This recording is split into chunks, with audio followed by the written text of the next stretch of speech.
अचानक नयाँ प्रधानमन्त्री नियुक्ति गरिन्छ। पहिलो अन्तरिम महिला प्रधानमन्त्री सुशीला कार्की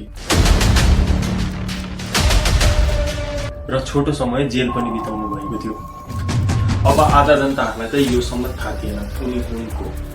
के प्रधानमन्त्रीको पदमा फेरि राजनीति त चलिरहेको छैन? 2082 साल भदौ 24 गते देशमा जेनजीको आक्रोशन बढेसँगै प्रधानमन्त्री केपी शर्मा ओलीले आफ्नो पदबाट राजीनामा दिन्छ। अब देशमा प्रधानमन्त्री जस्तो पद खाली हुँदा जनताहरू दुईतर्फ बाटिन्छन्। एकतर्फ रवि लामी छाने, अर्कोतर्फ बालिन शाह। यी दुई मध्ये कोही फ्युचरको भविष्यको प्रधानमन्त्री भनेर सोचिराख्दाखेरि 2082 साल भदौ 27 गते अचानक नयाँ प्रधानमन्त्री नियुक्ति गरिन्छ। पहिलो अन्तरिम महिला प्रधानमन्त्री सुशीला कार्की। अब आधा जनताहरूलाई त यो सम्म थाहा थिएन उनी हुन् को। के बाटोमा हिँडिरहेको कसैलाई पक्रेर ल्याएर प्रधानमन्त्रीको पद त दिएको छैन? के प्रधानमन्त्रीको पदमा फेरि राजनीति त चलिरहेको छैन? आउनुहोस् यसको बारेमा विस्तारमा जान्ने प्रयास गरौँ। Nepal's president has appointed a new interim prime minister to lead the nation after the previous administration collapsed amid violent protests. Sushila Karki is a former chief justice and will be Nepal's first female prime minister. सुरुमा प्रधानमन्त्री नियुक्ति कसरी गरिन्छ यसको बारेमा जानौँ। प्रतिनिधि सभाको निर्वाचन सामान्य भाषामा भन्नुपर्दा चुनाव प्रत्येक 5 वर्षमा एकपटक गरिन्छ। चुनाव पछाडि सबैभन्दा धेरै बहुमत ल्याउने अर्थात् 275 सीट मध्ये 138 वा सो भन्दा बढी ल्याउनुलाई बहुमत ल्याउनु भनिन्छ। जुन पार्टीले सबैभन्दा बढी बहुमत ल्याएको हुन्छ त्यस पार्टीको नेतालाई राष्ट्रपतिद्वारा प्रधानमन्त्री घोषणा गरिन्छ। तर यदि कुनै पनि पार्टीले कुनै कारणवश 138 वा सो भन्दा बढी अर्थात् बहुमत ल्याउन सकेन, यस्तो अवस्थामा के हुन्छ? यस्तो अवस्थामा गठबन्धन गरिन्छ। 2 वा 2 भन्दा बढी पार्टीहरू मिलेर गठबन्धन गर्छन्। गठबन्धन गरेर राष्ट्रपतिलाई लेखेर दिन्छ कि हामीले गठबन्धन गरेर आएको छौँ, हामी यसलाई प्रधानमन्त्री बनाउन चाहन्छौँ। त्यसपछि सोही इच्छा अनुसार राष्ट्रपतिले त्यस व्यक्तिलाई प्रधानमन्त्री घोषणा गर्छ।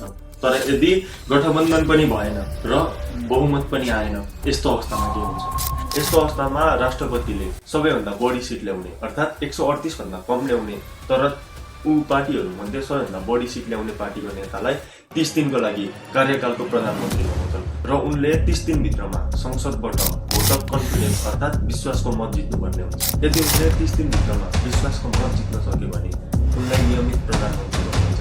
तर यदि उनले 30 दिनभित्रमा विश्वासको मत जित्न नसकेमा त्यस पछाडि चरणमा चाहिँ अगाडि बढ्छ र रिइलेक्सनसम्म जान सक्छ। तर रिइलेक्सन भन्दा पनि अगाडि अझै एउटा चरण हुन्छ।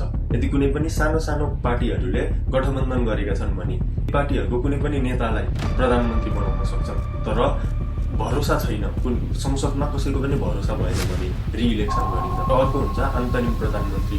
यदि कुनै पनि कारणवश प्रधानमन्त्रीले आफ्नो पद त्याग्छन् या प्रधानमन्त्रीको कुर्सी बिचमा खाली हुन्छ भने यस्तो अवस्थामा तत्कालीन चुनाव गराउन नसकेको कारणले गर्दाखेरि केही समयको लागि जबसम्म चुनाव हुँदैन तबसम्मको लागि राष्ट्रपति र संसद भवनका केही मानिसहरू मिलेर प्रधानमन्त्री नियुक्ति गर्छन्। यस्तो अवस्थामा भरपर्दो र विश्वासिलो कुनै व्यक्तिलाई पक्रेर प्रधानमन्त्री बनाइन्छ। 2082 साल भाद्र 27 मा सुशीला कार्कीलाई पनि अन्तरिम प्रधानमन्त्री अर्थात् जबसम्म चुनाव हुँदैन तबसम्मको लागि विश्वासिलो पात्र भनेर प्रधानमन्त्री चयन गरिन्छ। अब थोरै हामी हाम्रो नयाँ प्रधानमन्त्रीको बारेमा जानौँ। 2009 जेठ 23 मा नेपालको विराटनगरमा जन्म भएको थियो। आफ्नो स्नातकसम्मको पढाइ उहाँले महेन्द्र मोरङ कलेजबाट पुरा गर्नुहुन्छ। आफ्नो स्नातक पुरा भइसकेपछि भारतको बनारस हिन्दू विश्वविद्यालयबाट राजनीतिक स्तरमा डिग्री हासिल गर्नुहुन्छ। 1989 मा डिग्री हासिल गरेर आफ्नो देश नेपाल फर्केर विराटनगरबाटै आफ्नो बाँकी लको अभ्यास सुरु गर्नुहुन्छ। यही बीचमा उहाँले महिलाको लागि पनि आवाज उठाउनु भएको हुन्छ। 1990 को जनआन्दोलनमा पनि भाग लिनु भएको थियो र केही समयको लागि जेलमा पनि बिताउनु भएको थियो। यसरी नै अघि बढ्दै जाँदा 2009 मा उहाँले सर्वोच्च अदालतमा न्यायाधीशको रूपमा काम सुरु गर्नुहुन्छ र 2016 मा उहाँ नेपालको पहिलो महिला प्रधान न्यायाधीश बन्नुहुन्छ। यो पदमा उहाँले केवल न्याय मात्र गर्नु भएन, उहाँले भ्रष्टाचार विरुद्ध आवाज उठाउनु भयो।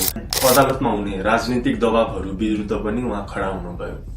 यसको सबैभन्दा ठूलो एक्जाम्पल भनेको 2017 मा जब सरकारले प्रहरी प्रमुख नियुक्ति गर्ने एउटा निर्णय लिएको थियो। यो निर्णयलाई सर्वोच्च अदालतद्वारा खारिज गरिन्छ।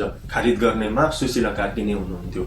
यसो नगरेको भए त्यस समयमा प्रहरी प्रमुख जस्तो ठूलो पदमा पनि राजनीतिक चल्ने र भ्रष्टाचारको खतरा थियो र सरकारको मनमानी बढिरहने। त्यही कारणले गर्दाखेरि सुशीला कार्कीले यस निर्णयलाई खारिज गरिदिनुहुन्छ। जुन 7/2017 65 वर्षको उमेरमा उहाँले स्वतः आफ्नो पदबाट राजीनामा लिनुहुन्छ। 2018 मा उहाँले न्याय नामको आफ्नो आत्मकथा लेख्नुहुन्छ, जहाँ उहाँले अदालतमा हुने कानुनी दबाव, राजनीतिक दबाव र भ्रष्टाचार विरुद्ध लेख्नु भएको छ। फेरि 2019 मा उहाँले एउटा कार नाम गरेको उपन्यास निकाल्नुहुन्छ, जहाँ 1990 को जनआन्दोलन र जेलभित्रको उहाँको समस्यालाई छरप्रष्ट पारिएको छ।